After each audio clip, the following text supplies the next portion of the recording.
Pada Senin 3 Maret kemarin, Adrian Newey secara resmi memulai lembaran barunya di Aston Martin. Setelah lebih dari 2 dekade berkarya bersama Red Bull dan mempersembahkan 13 gelar juara dunia, sang desainer jenius akan memasuki era baru dengan direkrut untuk gabung ke dalam proyek ambisius Aston Martin. Kedatangannya jelas membawa excitement tersendiri, mengingat kapabilitas Newey dengan tangan ajaibnya yang bisa membuat mobil-mobil peraih gelar juara dunia. Newey diklaim merupakan salah satu dari kepingan puzzle terakhir yang diperlukan oleh Lawrence Stroll untuk mewujudkan impian besarnya, yaitu membawa Aston Martin menjadi tim papan atas. Jalani hari pertamanya bersama tim baru, Newey tentu dihadapkan pada beberapa tugas yang harus ia lakukan bersama Aston Martin, dan beberapa tantangan akan ia hadapi ke depannya. Setidaknya, Newey bukan pertama kalinya menghadapi tantangan sebesar ini, karena sebelum ini ia berhasil membawa Red Bull yang awal mulanya hanya sebatas tim mediocre menjadi tim dengan bergelimang trofi. Apakah hal yang sama bisa ia lakukan di Aston Martin? Newey sendiri direkrut sebagai Managing Technical Partner, yang merupakan role baru yang dibuat oleh Aston Martin untuk memenuhi kapabilitas sang desainer legendaris itu.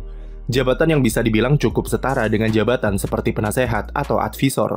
Bedanya adalah Newey akan terfokus pada aspek-aspek teknis di dalam tim, terutama dalam mendesain mobil F1, yang artinya peran Newey bukan cuma perkara membuat ide-ide atau inovasi di dalam tim, tapi juga memimpin, memberi inspirasi kepada tim engineer, dan membentuk masa depan tim.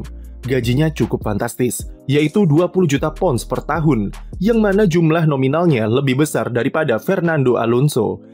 Itu belum termasuk bonus dan 5% saham Aston Martin yang dibagikan kepadanya sebagai bentuk kesepakatan yang bernilai puluhan juta dolar.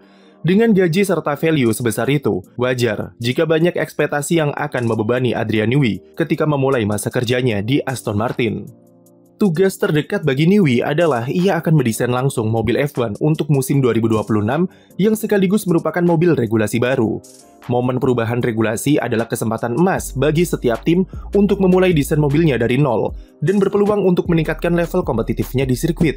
Keahlian dan pengalaman Newey dalam menginterpretasikan sebuah regulasi bisa dikatakan tidak ada duanya dan salah satu atribut spesial dalam dirinya.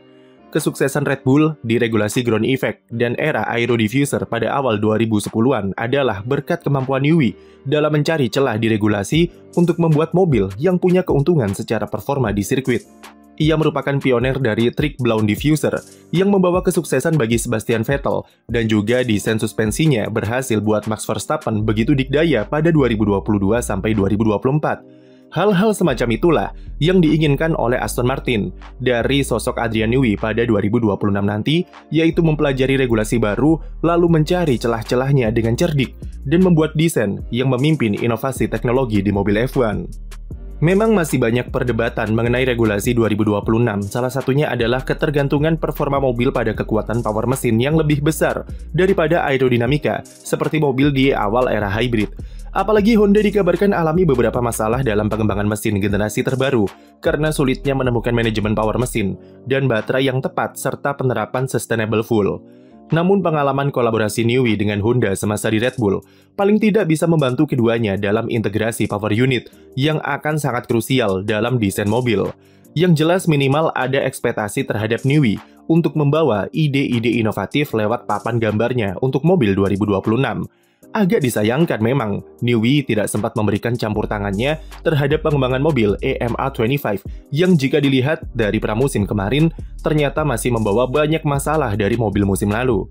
Tim prinsipal dan CEO Aston Martin, Andy Cowell sendiri membuka kemungkinan bagi Newey untuk bisa membantu tim dalam memperbaiki development dari EMA25.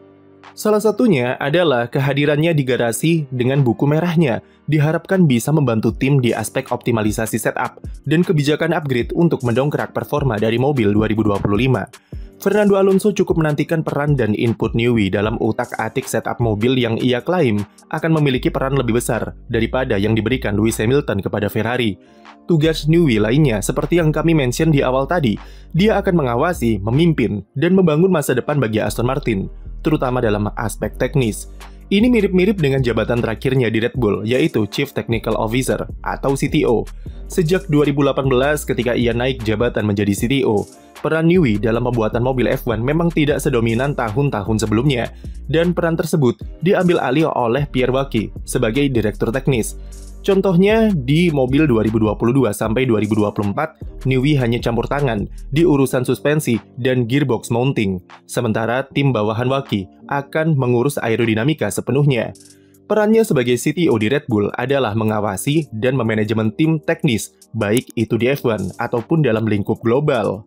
Tugas itulah yang juga akan dijalani oleh Newey sebagai Managing Technical Partner di Aston Martin. Bedanya, Newey akan lebih berperan dalam pembuatan mobil, terutama dalam sketsa atau konsep awal dari regulasi baru, mengingat kapabilitas teknis di sana tidaklah sebagus Red Bull. Salah satu masalah di balik jabatan Newey ini adalah Aston Martin sudah memiliki CTO, yaitu Enrico Cardile, yang baru direkrut dari Ferrari. Padahal tupoksi dari jabatan Newey dan Cardile kurang lebih sama, yang mana dikhawatirkan terjadi konflik power antara keduanya. Aston Martin sendiri cukup optimis jika keduanya bisa berkolaborasi bersama dan berdalih kalau Newey serta Cardile yang sama-sama punya kapabilitas di aspek aerodinamis akan meningkatkan kekuatan internal tim. Newey juga masih bisa rangkap jabatan dengan sekaligus mengisi posisi direktur teknis yang ditinggal dan Fallows yang kena mutasi. Untuk sekarang Aston belum bisa memanfaatkan jasa Enrico Cardile karena masa kerjanya di tim yang tidak jelas. Cardile dikabarkan melanggar kesepakatan gardening leave dengan bekerja lebih awal dan memberikan kontribusi kepada Aston Martin sebelum kontrak cutinya berakhir.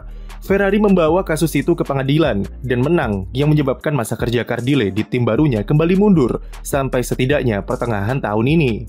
Tantangan lain bagi Newey di Aston Martin tentu adalah usianya yang sudah memasuki usia senja, di mana ia sudah menginjak umur 66 tahun.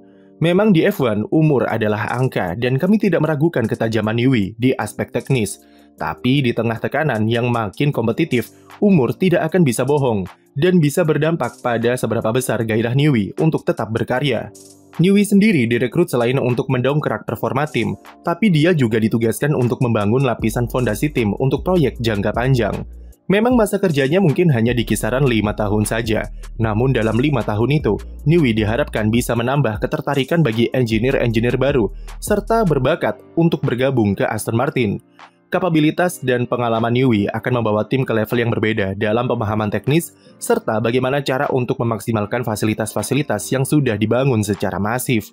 Namun bisa jadi kami salah, dan Newey bisa saja masih memiliki karir yang panjang seperti Helmut Marko yang sanggup hadir di semua balapan pada usianya yang sudah lebih dari 80 tahun. Newey sendiri tetap berusaha untuk menjaga pikirannya tetap terbuka terhadap semua posibilitas yang akan terjadi dalam karirnya di Aston Martin. Ia tidak ingin memberikan prediksi mengenai apa yang bisa ia capai atau target-target spesifik. Namun yang jelas, tujuan Newey di Aston Martin hanya satu, dan itu tidak bisa diganggu-gugat, yaitu dia ingin mengulangi apa yang ia lakukan di Red Bull, yaitu membawa Aston Martin menjadi tim langganan juara.